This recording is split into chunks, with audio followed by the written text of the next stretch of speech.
निर्जला एकादशी बहुत सरलतम विधि से आप कैसे व्रत कर सकते हैं, ध्यान से सुनिएगा। आपसे प्यासा नहीं रहा जाता, ऑफिस जाते हैं फिर भी भक्ति करना चाहते हैं, तो यह वीडियो आपके लिए है। बहुत श्रेष्ठ उत्तम जानकारी आपके लिए है, अंत तक बने रहिए।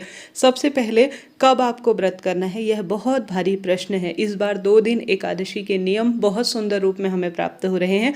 मेरे द्वारा जो मेरे पास पंचांग है उसमें भी 2 पंचांग में 6 तारीख का दिया है, 1-2 पंचांग में 7 तारीख का दिया है। परंतु यथाशक्ति तथा भक्ति अनुसार अगर संभव हो, व्यवहारिक दृष्टिकोण से देखा जाए तो 6 तारीख को जो है आप व्रत कर सकते हैं, परंतु 7 तारीख को व्रत करना ज़्यादा और जो श्रेष्ठ और शुभ रहेगा, क्योंकि द्वादशी मिश्रित एकादशी हमें 7 तारीख को प्राप्त हो रही है और यह एकादशी सबसे उत्तम मानी जाती है। हालांकि 6 तारीख को भी खाटू श्याम जी और अन्य देव स्थानों में व्रत किया जा रहा है, अति उत्तम है। आप भी 6 तारीख को व्रत कर सकते हैं, परंतु पारण करने में आपको बड़ी दिक्कत आएगी। 6 तारीख को जो भक्तजन व्रत करेंगे वह 7 तारीख को अपने व्रत को खोलेंगे, तो 7 तारीख व्रत खोलने का समय 1:44 से 4:31 तक हो रहा है। भारी समय है, खूब लंबा समय हो जाएगा, तो आपको निर्जल रखने में बड़ी कठिनाई आएगी। इसके अलावा 7 तारीख को जो भक्तजन व्रत करेंगे सरलतम तरीके से, वह जो है बहुत अच्छे से व्रत कर लेंगे और द्वादशी मिश्रित एकादशी ज़्यादा फल देने वाली होगी। अगर ज़्यादा बहुमत की बात की जाए और ज़्यादा जो है श्रेष्ठता के रूप में और नियमों के पालन और ज़्यादा सुख देने वाली एकादशी की बात कही जाए तो 6 जून आप 7 जून को व्रत करें। 6 जून को कठिनाई वाला व्रत हो जाएगा, इसलिए 7 जून आपको कम प्यासा रहना पड़ेगा। द्वादशी मिश्रित है जिसमें श्री नारायण स्वयं वास करते हैं, ऐसी मान्यता है। ऐसे में 7 जून को आप एकादशी का व्रत करें, आपके लिए सरलता रहेगी और संपूर्ण नियमों का भी आप पालन कर लेंगे। तो आपकी इच्छा है, आप 6 तारीख को भी कर सकते हैं, 7 तारीख को भी। 6 तारीख को थोड़ा कठिनाई रहेगी, वहीं 7 तारीख को आसानी रहेगी। 7 जून को जो भक्तजन व्रत करेंगे वह 8 जून को अपने व्रत को खोलेंगे, तो व्रत पारण का समय 5:23 से 7:17 के आसपास हो रहा है। स्क्रीन पर भी मैंने दिया है। आशा है, उम्मीद है अब आप समझ गए होंगे कि एकादशी का व्रत हमें कब करना चाहिए। अब कैसे हम व्रत करें जिससे कि हमें बिल्कुल भी प्यास ना लगे और बड़ी आसानी से हमारा व्रत हो जाए, तो ध्यान से सुने। अपनी दिनचर्या आपको कैसे रखनी है। सबसे पहले आप जो है हमेशा इस बात का ध्यान रखें, जो 4 बजे है उसके बाद से ही, अर्थात भोर से ही 3, साढ़े 3, 4 बजे से ही हमारे नए व्रत को माना जाता है। उससे पहले आप जल्दी उठकर खूब पानी पी लीजिए, कोई दिक्कत नहीं है। आप तरबूज, खरबूज, जो रसीले फल होते हैं उनका सेवन कर सकते हैं। कठिन अपने आप को बीमार कर कर, परेशान कर कर भगवान प्रसन्न कभी नहीं होते हैं, तो इस चीज़ को आप नोट करिएगा। इसके बाद आप बीमार हो जाएंगे, आपके ऑफिस, घर, परिवार में दिक्कत हो जाएगी, तो उस व्रत का कोई औचित्य नहीं है। और महाप्रभु भी इससे कोई प्रसन्न नहीं होते जब आप अपने दुख को बढ़ावा देते हैं। अपनी खुशी, क्षमता, शक्ति अनुसार ही आप निर्जल व्रत को करें। तो मेरी माने तो 4 बजे से पहले जल्दी उठकर खूब भरपूर पानी वगैरह पी लीजिए। एक दिन पहले भी अगर आप अच्छी तरह से, जैसे कि आप किसी भी स्वरूप में ज़्यादा तीखा, गरिष्ठ भोजन, बेसन का भोजन, चना, गेहूँ, जो मोटा अनाज इत्यादि, कुल मिलाकर कहने का अर्थ है जो गरिष्ठ भोजन है वह 10वीं तिथि पर, अर्थात जैसे सूर्य अस्त होने के बाद कभी भी 10वीं तिथि पर भोजन नहीं करना चाहिए, उससे पहले कर लेना चाहिए। परंतु कई भक्तजन करते भी हैं, सभी की अपनी दिनचर्या है। 10वीं तिथि को रात्रि को भोजन करते हैं, तो जो भी भोजन करेंगे ना वह ज़्यादा से ज़्यादा रसदार होना चाहिए। ऑयली चीज़ें उसमें अवॉइड करना है। मीठा खाकर आप व्रत करते हैं तो अति उत्तम रहता है। नमकीन, तली भुनी चीज़ें, चना, यह जो भारी चीज़ें होती हैं इनको लेकर आप व्रत करते हैं, इनको खाकर व्रत खोलते हैं, करते हैं, तो आपका व्रत जो है बहुत दिक्कत, शरीर अगर जो आपके पेट में भोजन है उसे पचाने में ही पूरी पानी की मात्रा चली जाएगी, पूरे दिन भर में आपको दिक्कत होगी। तो 10वीं तिथि पर जो भी आप भोजन ले रहे हैं वह शुद्ध सात्विक हो, इसका अर्थ यही है। तो ऐसे में सात्विक भोजन, लिक्विड डाइट को आप ज़्यादा से ज़्यादा 10वीं तिथि पर भोजन में शामिल करें। और 4 बजे से पहले हमेशा भोर के बाद ही नए व्रत, सूर्य उदय होने के बाद ही नए व्रत को माना जाता है। तो 4 बजे से पहले भरपूर आप पानी पी लीजिए, आपको पता भी नहीं चलेगा कि निर्जला एकादशी का हम व्रत कर रहे हैं। फिर आप सभी को जल्दी उठना है। अब यहाँ पर दूसरी बात, आप जब व्रत कर सकते हैं निर्जल, तभी आप सभी जो है संकल्प लीजिएगा। जैसे आप सभी को कैसे करना है संकल्प का नियम, ध्यान से सुने। घर के दरवाजे पर जल का छिड़काव करें, जल्दी उठकर लाल पीले वस्त्रों का चयन करें, अपने मस्तक पर चंदन धारण करें, बहुत शीतलता देता है यह शरीर को।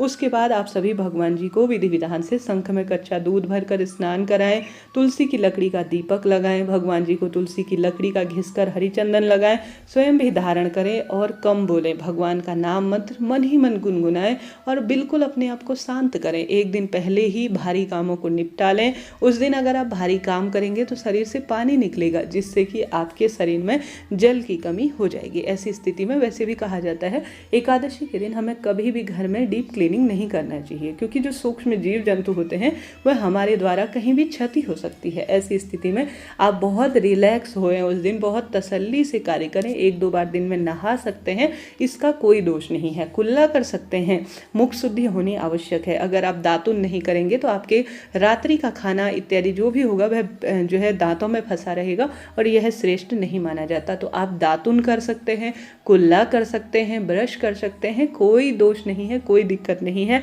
आचमन कर सकते हैं, जब आप जो है सुबह दिनचर्या आप करते हैं या नहीं, जैसे पंडित जी लोग करते हैं साधारण सरल तरीके से आचमन, तो 3 बार अपने हाथ में ओम गोविंद जो है भगवान का नाम सुमिरन करते हुए 3 बार जो है ओम केशवाय नमः माधवाय नमः आपने सुना होगा, वह स्मरण करते हुए आचमन करते हैं तो 3 बार जल को आप ले सकते हैं। इससे व्रत खंडित नहीं होता है। अब आप सभी को कैसे इसे व्रत को और अधिक तरीके से सरल बनाना है, ध्यान से सुने।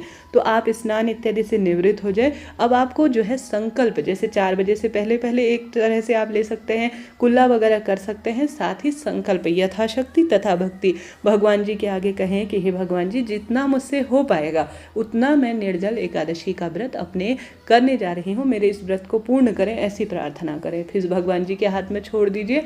फिर देखिए कैसे आपको संपूर्ण फलों की अनुभूति होती है। आप जो है अपने दाहिने हाथ में तिल और जो है फूल लेकर भगवान का सुमिरन करें, अपना नाम गोत्र बोलें और कहें कि प्रभु आज मेरे व्रत को संपूर्ण करें। आप फलाहार लेकर भी इस व्रत को कर सकती हैं। निर्जल इस व्रत को करते हैं तो यह 24 एकादशियों का फल आपको तुरंत देगा, परंतु जल लेकर करते हैं, फल लेकर करते हैं तो भले ही पूजा पाठ का कम फल मिले परंतु आपको मिलेगा जरूर। ठीक है, अब इस तरह से भी आप कर सकते हैं कि फलाहार लेकर कर सके, जल पीकर भी लेकर किया जा सकता है, कोई दोष नहीं है। निर्जल आपसे नहीं रहा जाता, कोई दिक्कत नहीं। एक तरीका यह हो गया। एक तरीका यह हो गया कि आप पूरे दिन भर में निर्जल निराहार व्रत रहें और सूर्य अस्त होने के 1-1.5 घंटे बाद दिया बाती आपकी हो गई, संपूर्ण कार्य हो गया। आपने पूरे दिन भर निर्जल निराहार व्रत रह लिया। अब आप सभी को सांझ होने के बाद भी आप जल पी सकते हैं। अब जल कैसे पियाना है? एक पशु के समान, अर्थात जैसे एक थाली में आपको जल पीना है, भगवान का ध्यान सुमिरन करना है कि प्रभु मैं मनुष्य की भांति नहीं पशु बनकर इस जल को ग्रहण कर रही हूँ, ऐसी प्रार्थना करते हुए एक थाली में घूट घूट कर अब जल पीते हैं तो इसका भी दोष नहीं लगता है, ऐसा शास्त्रों में कहा गया है। तो आप जो है साधारण सरल तरीके से पूरे दिन भर में निर्जल निराहार रहें और शाम को दिया बाती हो जाने के बाद, सूर्य अस्त होने के बाद आप पानी पी सकते हैं, इसका भी कोई दोष नहीं है।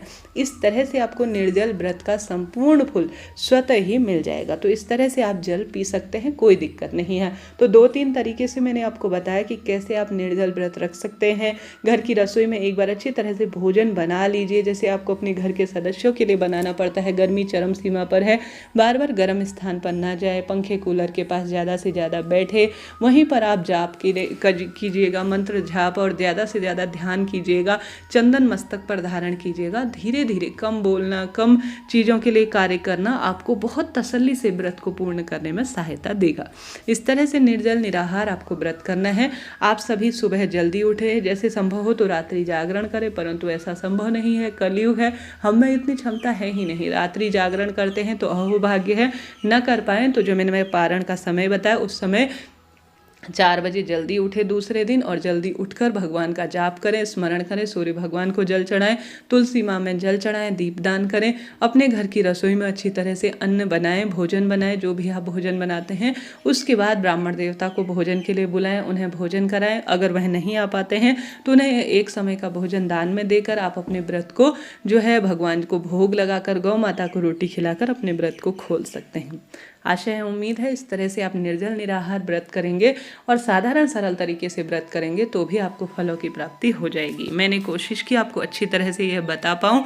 आप सभी के लिए अन्य वीडियो निर्जला एकादशी से संबंधित चैनल पर आ चुकी हैं। जरा सा भी मन में कोई बात हो, कोई चीज हो तो आप कमेंट्स के द्वारा पूछ सकते हैं। निर्जल एकादशी का व्रत कोई साधारण व्रत नहीं है, यह भाग्य बदलने का व्रत है, सौभाग्य का व्रत है, पूर्वजों को सुख देने का व्रत है। पूरे साल भर में आप निर्जल निराहार एकादशी का व्रत किसी भी स्वरूप में नहीं कर पाते हैं। इस दिन आपने अगर निर्जल एकादशी का व्रत करने का सोच भी लिया तो सोच लीजिए कि आपको समस्त फलों की प्राप्ति हो गई। कर लेते हैं तो यह अति उत्तम है। तो साधारण सरल तरीके से भी आप व्रत को करें, भगवान के नाम का जाप करें, खूब दान पुण्य करें, भगवान जी के निमित्त पूजा आराधना करें, सुख समृद्धि की प्रार्थना करें, कामना करें, आपके कार्य निश्चित रूप से बन जाएंगे। आशा है, उम्मीद है, भगवान का नाम आप सच्चे मन सच्चे भाव से, थोड़ा सा व्रत उपवास में कठिनता है परंतु कर लेंगे तो लाभ तो मिलेगा ही। नहीं तो जिस स्वरूप में अपने आप को कष्ट ना देकर साधारण सरल तरीके से भी आप व्रत कर सकते हैं। राधे राधे जी।